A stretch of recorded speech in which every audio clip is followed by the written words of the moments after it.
दोस्तों, महाकुंभ दुनिया का सबसे बड़ा धार्मिक आयोजन है, जहां आस्था की गंगा बहती है, जहां करोड़ों श्रद्धालु पुण्य कमाने आते हैं। लेकिन इस बार जो हुआ वो श्रद्धा और विश्वास पर गहरी चोट है। लोग श्रद्धा से आए तो थे, लेकिन उन्हें मौत मिली। भगदड़ नहीं मची थी, बल्कि सरकारी अव्यवस्थाओं का ऐसा अंबार लगा दिया गया जिससे भगदड़ मचाई गई। हजारों करोड़ के बजट का इस्तेमाल श्रद्धालुओं की सुरक्षा के लिए होना चाहिए था, लेकिन हुआ क्या? उनको कुत्ता बना दिया गया, जो भौंकते तो रहे, लेकिन सरकार ने उन पर कोई ध्यान नहीं दिया। सर क्लोज, ये मैसेज दे रहे हो, आम जनता ये करते हो, आप भी रिटायर हो गए। हम लोग घूम रहे हैं 4 बजे से ये व्यवस्था है, बताइए 4 बजे से 10,000 करोड़ रुपए का खर्च करने के बावजूद न तो व्यवस्थाएं थी, न सुरक्षा और न ही श्रद्धालुओं की चिंता। ऐसा माहौल बनाया गया मानो अगर आप कुंभ नहीं आए तो पुण्य से वंचित रह जाएंगे या आपकी मौत हो जाएगी। लेकिन जब लोगों की भारी भीड़ पहुंची तो प्रशासन पूरी तरह से नाकाम साबित हुआ। भारी भीड़ को संभालने के लिए कोई ठोस प्लान नहीं था। पुलिस और प्रशासन मूक दर्शक बना रहा। लोग चीखते रहे, चिल्लाते रहे, लेकिन कोई बचाने वाला नहीं था। भगदड़ में कई निर्दोष श्रद्धालु कुचले गए, पर सरकार के लिए यह सिर्फ छोटी मोटी घटना थी। और इसी बीच सत्ता में बैठे लोग क्या कर रहे थे? वे लाइव मौतों का तांडव का मजा ले रहे थे। मोदी और योगी सरकार के लिए महाकुंभ कोई आस्था का केंद्र नहीं था, बल्कि यह उनके लिए चुनाव प्रचार का बड़ा माध्यम था। जब हजारों श्रद्धालु परेशानी में थे और दर्जनों मौतें हो चुकी थी, तब प्रधानमंत्री नरेंद्र मोदी चुनावी रैलियों में व्यस्त थे। योगी आदित्यनाथ सरकार के मंत्री संजय निषाद कहते हैं कि बड़े बड़े आयोजनों में छोटी मोटी घटनाएं तो होती रहती हैं। क्या दर्जनों लोगों की मौत छोटी मोटी घटना है? अगर हाँ, तो यह सरकार किसके लिए काम कर रही है? पुलवामा के शहीदों पर वोट मांगने वाली सरकार और उसके लोगों ने अब कुंभ को भी प्रचार का साधन बना दिया है। हमारी गोदी मीडिया भी इस त्रासदी को दिखाने के बजाय क्या कर रही थी?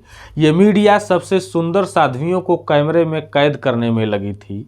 ये मीडिया 10,000 करोड़ के घोटाले पर सवाल उठाने के बजाय कुंभ का महिमा मंडन कर रही थी, क्योंकि इन्हीं मीडिया चैनलों को इस कुंभ का विज्ञापन भर भर के मिला था। इसलिए वे सच्चाई छिपा रहे थे, यानी जो सरकार के साथ है वह सुरक्षित है। आम जनता की जान की कोई कीमत नहीं, क्योंकि यह सरकार गजेड़ियों, भंगेड़ियों, नशेड़ियों की आव भगत में लगी थी। जब कुंभ में इतनी बड़ी घटना होने वाली थी तो धीरेन्द्र शास्त्री को क्यों नहीं पता चला? जो व्यक्ति लोगों का भूत भविष्य बताने का दावा करता है, वो इस हादसे को क्यों नहीं देख सका? क्या उसके चमत्कार सिर्फ राजनीति के लिए हैं? ये जितने भी गजेड़ी, नशेड़ी, भंगेड़ी हैं, ये सब क्या कर रहे थे? इनको क्यों पता नहीं चला कि महाकुंभ में मौत बरसने वाली है? क्या ये सभी नकली साधु संत जनता की आस्था से खेल रहे हैं? अगर ये असली संत होते तो इन्होंने पहले ही चेतावनी दी होती, लेकिन असल में ये सिर्फ पैसे और प्रचार के भूखे लोग हैं, जो श्रद्धालुओं की आस्था का मजाक बना रहे हैं।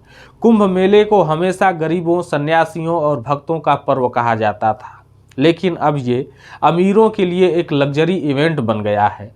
आम श्रद्धालुओं के लिए टॉयलेट और पानी तक की व्यवस्था नहीं थी, लेकिन बड़े वीआईपी लोगों के लिए विशेष सुविधाएं थी। गरीब श्रद्धालु मरते रहे, लेकिन सरकार और मीडिया ने उन्हें नज़रअंदाज कर दिया। कुंभ अब आस्था का मेला नहीं रहा, बल्कि यह सत्ता के दलालों का एक बाजार बन गया है। अब सवाल यह उठता है कि इस त्रासदी के लिए कौन जिम्मेदार है? योगी सरकार, जिसने व्यवस्था नहीं की? मोदी सरकार, जिसने प्रचार तो किया लेकिन राज्य सरकार के कामों की समीक्षा नहीं की? मीडिया, जिसने सच्चाई को छिपाया? नकली संत, जो जनता की भावनाओं से खेलते रहे? अगर आप सच में हिंदू हैं, अगर आप सच में आस्था रखते हैं, तो आपको इन सवालों का जवाब मांगना चाहिए, क्योंकि हिंदू धर्म को सबसे ज़्यादा नुकसान अगर किसी ने किया है तो मोदी और योगी की सरकार ने किया है, जिसकी भरपाई करने में हिंदुओं को दशकों लगेंगे। तो सवाल यही है, क्या यह भगदड़ सच में हादसा थी या सरकारी अव्यवस्थाओं का ऐसा अंबार लगाया गया जिससे यह हादसा हो गया? क्या कुंभ अब आस्था का संगम है या सत्ता का तांडव। अगर आपको यह वीडियो महत्वपूर्ण लगी तो इसे ज़्यादा से ज़्यादा लोगों तक शेयर करें ताकि सच्चाई सबके सामने आ सके, क्योंकि सरकार और मीडिया हमें सच्चाई से दूर रखना चाहते हैं। साथ ही अगर आपने अभी तक हमारे इस चैनल को सब्सक्राइब नहीं किया है तो चैनल को भी सब्सक्राइब जरूर कर लीजिएगा।